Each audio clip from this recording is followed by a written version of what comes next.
1. Bunga pinjol turun. 2. Denda keterlambatan lebih rendah. 3. Maksimal pinjam di 3 platform.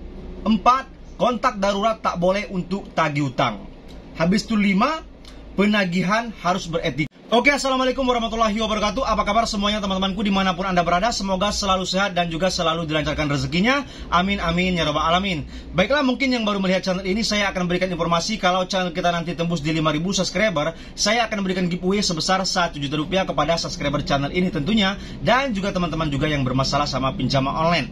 Jadi yang baru melihat channel ini, silakan teman-teman subscribe dulu dan like-nya. Siapa tahu ini menjadi manfaat dan juga berkah untuk kita semua. Amin amin ya rabbal alamin.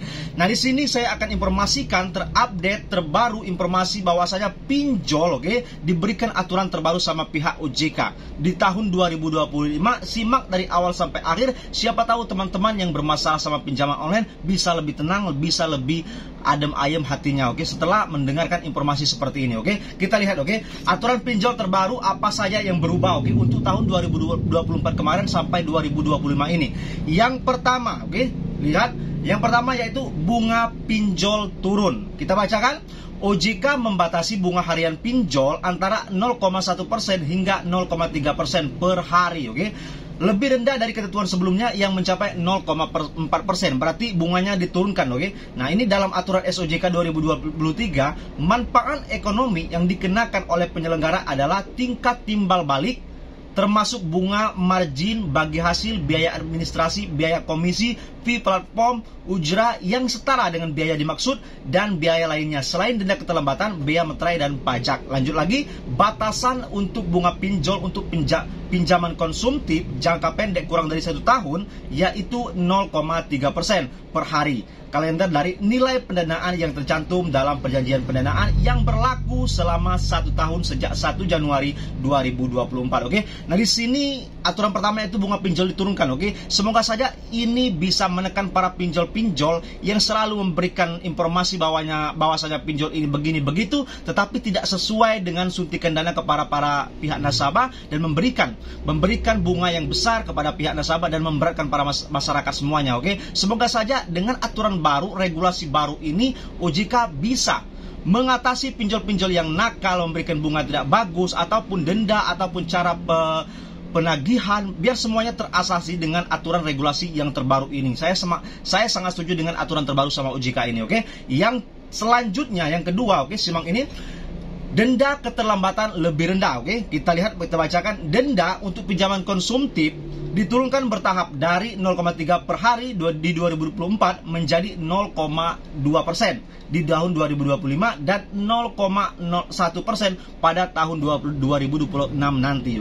Sementara denda keterlambatan untuk sektor konsumtif mencapai 0,3% per hari mulai 2024 dan 0,2% per hari pada 2025. Denda keterlambatan untuk sektor konsumtif turun menjadi 0,1% per hari pada tahun 2025. Semuanya dari denda, dari bunganya sudah diturunkan ke angka yang terkecil. Semoga saja pinjol bisa mentaati apa-apa yang diberikan regulasi atau aturan dari pihak OJK. Kalau seandainya teman-teman merasa tidak seperti ini aturannya nanti, silakan laporkan kepada pihak OJK, laporkan pinjolnya, habis itu cekkan semuanya ke para pinjol bahwa mereka tidak mentaati aturan OJK dan kalian bisa dicabut izinnya. Diancam saja pinjolnya seperti itu kalau mereka tidak sesuai dengan aturan pihak OJK, teman-teman. Seperti itu.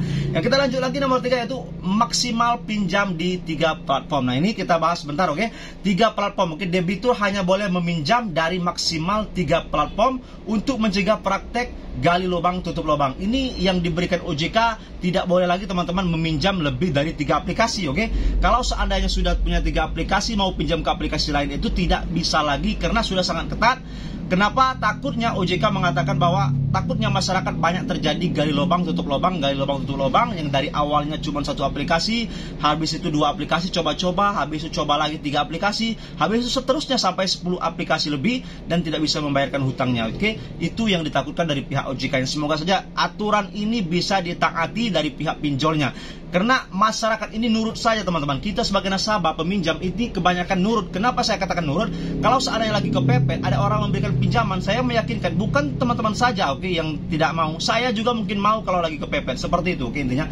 Nah, yang keempat, aturan keempat kita lihat, kontak darurat tak boleh untuk tagih hutang. Nah, ini kalau seandainya kontak darurat teman-teman ditagih hutang sama pinjolnya, laporkan, oke? Mereka sudah melanggar aturan OJK terbaru, oke?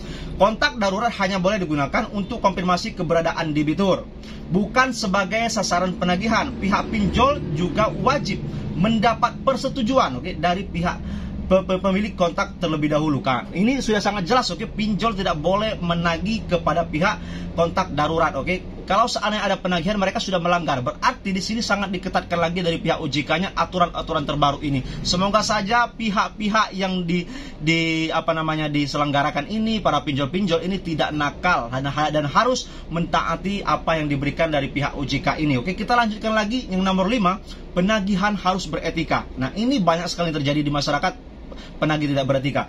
Penagih utang dilarang melakukan penghinaan, kekerasan verbal atau intimidasi, baik secara langsung maupun digital atau cyberbullying. Oke, sangat jelas di sini sudah ada poin nomor 5, penagihan harus beretika. Kalau ada mereka mengata-ngatakan kalian secara verbal atau kasar kepada pihak Anda melalui WhatsApp ataupun telepon, segera laporkan atau screenshotkan atau direkam, kalian kirimkan sebanyak-banyak kepada pihak OJK. Semoga saja bisa membuat para pinjol-pinjol ini tidak bisa lagi beroperasi, bahkan dibekukan kalau laporannya sudah terlalu banyak mengintimidasi atau mengancam-ngancam para pihak nasabah, oke? Karena mereka sudah melanggar aturan poin ke-5 dari pihak OJK-nya, oke? Yang terakhir yaitu pinjol wajib sediakan asuransi resiko, oke?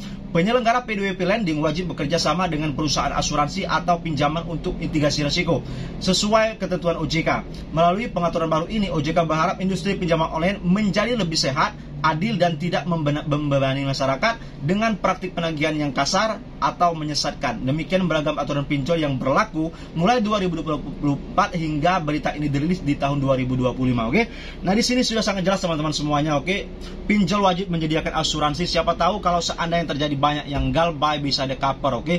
Memitigasi resiko supaya pinjol bisa bertahan dan juga masyarakat bisa mencari sampingan untuk melunaskan pinjolnya. Jadi tidak saling tekan-menekan. Jadi teman-teman semuanya yang punya hutang di pinjaman online harus paham, oke?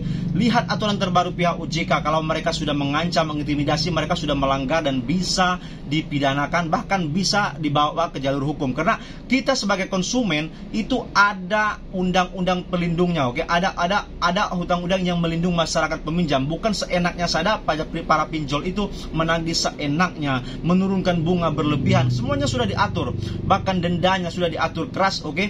Bunganya diturunkan semuanya, habis itu denda diturunkan juga. Kalau seandainya masih tidak sanggup para pihak pinjolnya, mereka bisa dibekukan dari pihak OJK. Semoga saja ini bisa berlangsung damai, aman, tentram. Apa yang kita harapkan ini teman-teman, semoga terrealisasi semuanya, dan teman-teman semuanya tenang menjalankan hidup, tidak lagi, oke? Tidak lagi stres, tidak lagi kalang kabut, tidak lagi keluar rumah, tidak lagi macam-macam berpikirnya, karena banyak stres. Bahkan orang-orang yang mengakhiri hidup gara-gara pinjaman online ini sangat miris. Tidak seharusnya masyarakat Indonesia ini gara-gara pinjol cuma 1 juta ataupun 2 juta orang sampai mengakhiri hidup, bahkan lari dari rumah, habis itu cerai-berai rumah tangga, menjual aset-aset di rumah, menjual sertifikat rumah, tanah. Itu tidak dianjurkan. Jangan sampai teman-teman melakukan hal-hal seperti itu. Pinjaman online itu modalnya cuman menggertak teman-teman. Selain itu mereka tidak bisa memenjarakan orang, tidak bisa mempidanakan orang, tidak bisa menarik aset orang, karena kita tidak mengagunkan. Tidak ada agunan pinjaman online, semuanya real.